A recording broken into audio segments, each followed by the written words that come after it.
Et salut à tous! Alors la news en attente du moment, c'est effectivement BlackRock qui fait une demande d'ETF sur le Bitcoin. Ça a effectivement fait décoller le prix, et ce qui est assez normal, hein. On est parti d'ici, la demande a été faite à peu près ici, et ensuite ça a vraiment décollé. Et puis ça s'est tassé, à ma grande surprise, je pensais qu'on allait monter jusqu'à la décision finale. Donc la demande d'ETF a été faite par BlackRock auprès de la SEC, encore eux, et c'est en attente d'approbation. Alors, qu'est-ce que c'est un ETF pour ceux qui ne savent pas et pourquoi ça a une influence sur le prix du Bitcoin? Un ETF, c'est donc un tracker qui va suivre exactement le prix du Bitcoin. Alors, exactement entre guillemets, parce que c'est pas tout à fait vrai dans la réalité. Les prix peuvent se décaler légèrement, mais globalement, c'est un tracker, donc un outil financier qui sera disponible sur des brokers standards, sans passer par les plateformes de crypto, et sur lequel on pourra acheter un ETF Bitcoin, c'est-à-dire l'équivalent d'un Bitcoin au prix du Bitcoin. Alors tout comme Bitcoin, on pourra acheter une fraction de ce Bitcoin, ou plusieurs Bitcoins, ça c'est au souhait et en fonction des porte-monnaies, et ça va permettre à beaucoup plus de monde d'accéder et d'acheter du Bitcoin. Entre guillemets, d'acheter du Bitcoin, puisque c'est pas ce que les gens vont acheter en réel.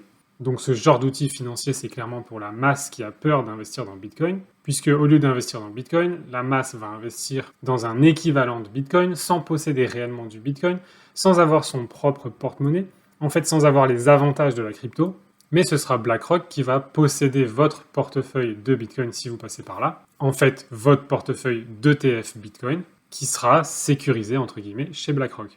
Donc tous les gens qui aimeraient acheter du Bitcoin aujourd'hui mais qui ont peur d'aller sur un échange décentralisé ou même un échange centralisé comme Binance, tout cela vont maintenant pouvoir acheter du Bitcoin via l'ETF BlackRock. Et via BlackRock qui fait office de tiers de confiance. Laissez-moi rire. Ça veut dire qu'en fait, la masse va pouvoir acheter du Bitcoin, mais en plus avec davantage de frais, puisque BlackRock va se rincer au passage. BlackRock, ils vont pas gagner de l'argent quand le Bitcoin va monter, ils vont gagner de l'argent quand les gens vont mettre et enlever du Bitcoin. Donc plus il y a de transactions, et ils vont pousser pour ça, plus ils vont gagner d'argent. Ensuite, derrière dans le mécanisme, normalement, BlackRock est censé acheter des vrais Bitcoins à hauteur du nombre d'ETF Bitcoin qui sont achetés par leurs clients. Là encore, laissez-moi rire, vu que BlackRock c'est une énorme machinerie et qu'elle est capable de s'acheter tous les régulateurs. D'ailleurs là, elle a fait une demande d'ETF Bitcoin qui doit être acceptée par la SEC, et comme évidemment BlackRock peut s'acheter la SEC s'il veut, il y a de très fortes chances que ce soit approuvé sans problème. Donc pourquoi ça fait monter le Bitcoin? Parce que finalement c'est une bonne nouvelle pour le Bitcoin en particulier, étant donné que tous les clients de BlackRock, et même ceux qui ne le sont pas encore, pourront maintenant acheter des faux Bitcoins en cliquant sur un bouton dans leur interface. Et moyennant des frais supplémentaires et sans posséder leur propre wallet ni leur propre Bitcoin, ces gens-là pourront investir entre guillemets dans le Bitcoin. Ça veut dire potentiellement une masse d'argent assez énorme qui va acheter du Bitcoin, étant donné que les clients vont acheter de l'ETF Bitcoin, mais que BlackRock derrière est censé acheter des Bitcoins réels. Donc plus d'achats, prix en hausse du Bitcoin. Donc c'est un peu comme tous les trackers sur l'or. Si finalement vous passez par BlackRock pour acheter des contrats sur l'or mais sans acheter de l'or réel, vous possédez que dalle. Donc tant que BlackRock joue le jeu, vous avez effectivement, vous possédez un équivalent or, l'équivalent d'une valeur or, donc si l'or monte, vous allez gagner de l'argent.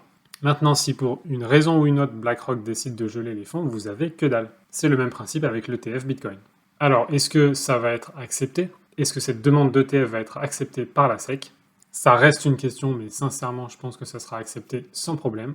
Et à mon avis, ça va être suivi par beaucoup d'autres banques et institutions financières qui vont vouloir aussi leurs ETF Bitcoin. Alors, on se méprend pas, les Bitcoin ETF et même les ETF sur différentes cryptos, ça existe déjà. Il y a déjà eu des demandes dans le monde. Là, on parle vraiment de la demande d'un ETF Bitcoin pour BlackRock auprès de la SEC aux États-Unis.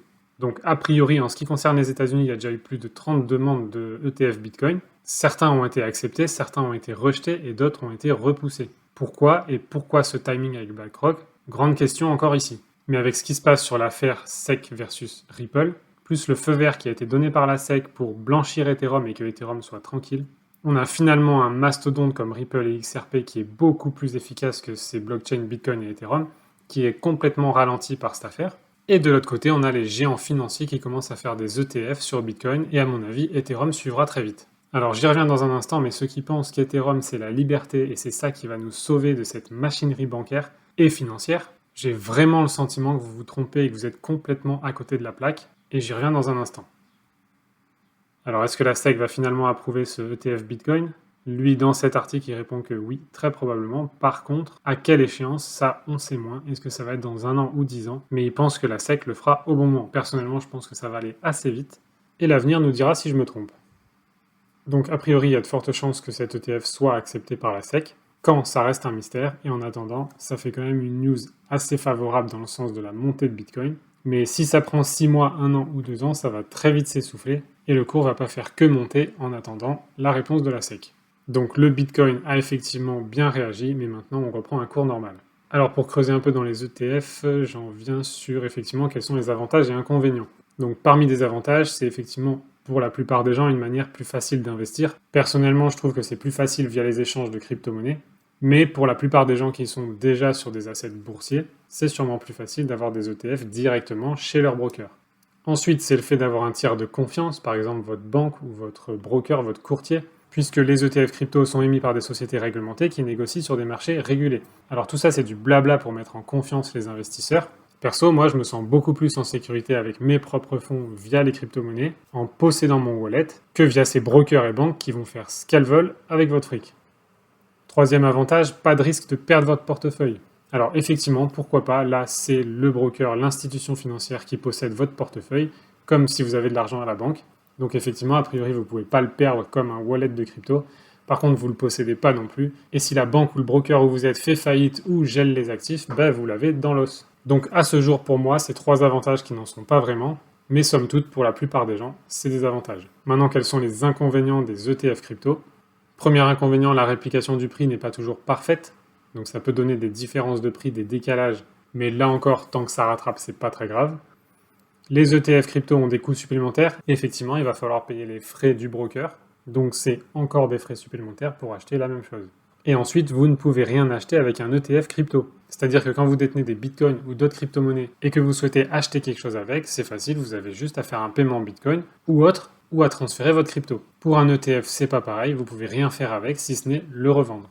Voilà, donc je vous laisse creuser un peu plus si vous en savez pas assez sur les ETF, mais voilà un aperçu un peu gros grain de ce qu'est un ETF, des avantages et inconvénients, et si vous voulez le faire par là ou pas. Dans tous les cas, normalement, ça revient à un achat de la crypto sous-jacente par votre broker. Donc de toute façon, tout ça, même si c'est adressé à la masse qui ne connaît pas bien les crypto-monnaies, ça reste des bonnes nouvelles pour nous et pour les crypto-actifs. Alors ensuite, affaire Ripple, qu'est-ce qu'on a? On a des titres comme ça, bien sanglants, pour être sûr que vous allez lire l'article et que potentiellement vous allez vous abonner au magazine qui fait des super titres chocs. Mais néanmoins, après lecture, rien de très concret. Certes, on s'attendait à une meilleure nouvelle que ça dans ces fameux documents Hinman qui devaient révéler toute cette corruption avec Ethereum, mais il n'y a rien eu de ce côté-là.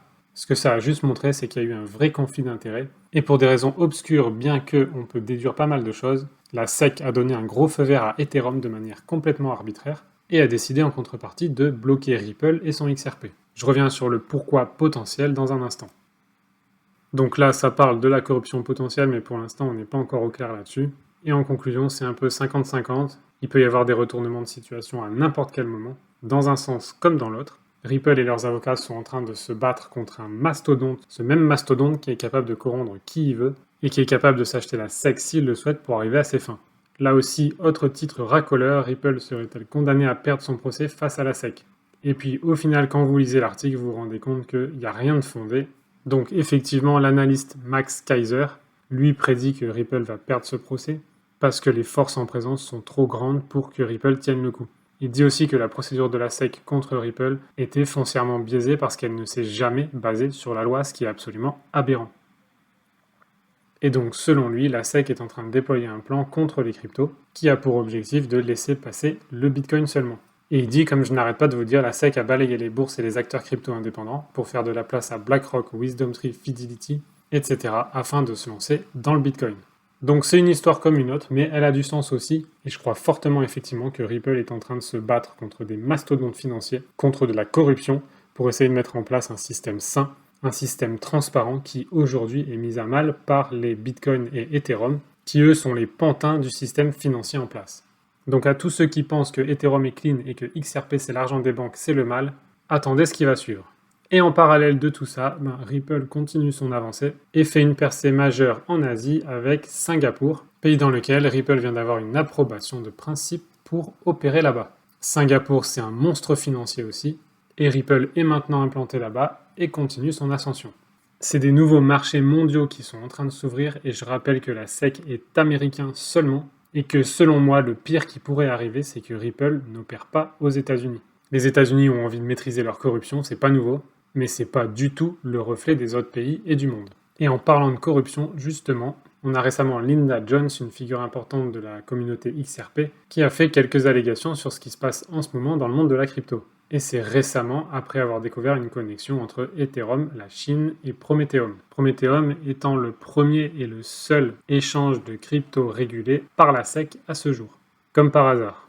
Et donc elle dit que des pionniers de l'industrie de la crypto, dont le fondateur d'Ethereum, donc Vitalik, et des personnes associées à Tron, avaient été envoyés par la Fed et la Chine alors qu'ils se sont présentés au bureau de Ripple en tant que stagiaires et employés. C'est assez dingue que Vitalik ait été vu chez Ripple peut-être en tant que stagiaire avant même de démarrer Ethereum. Et c'est Matt Hamilton, un ancien directeur de Ripple, qui confirmait que Vitalik cherchait un stage chez Ripple. Alors y avait-il des plans pour rendre le XRP inutile ?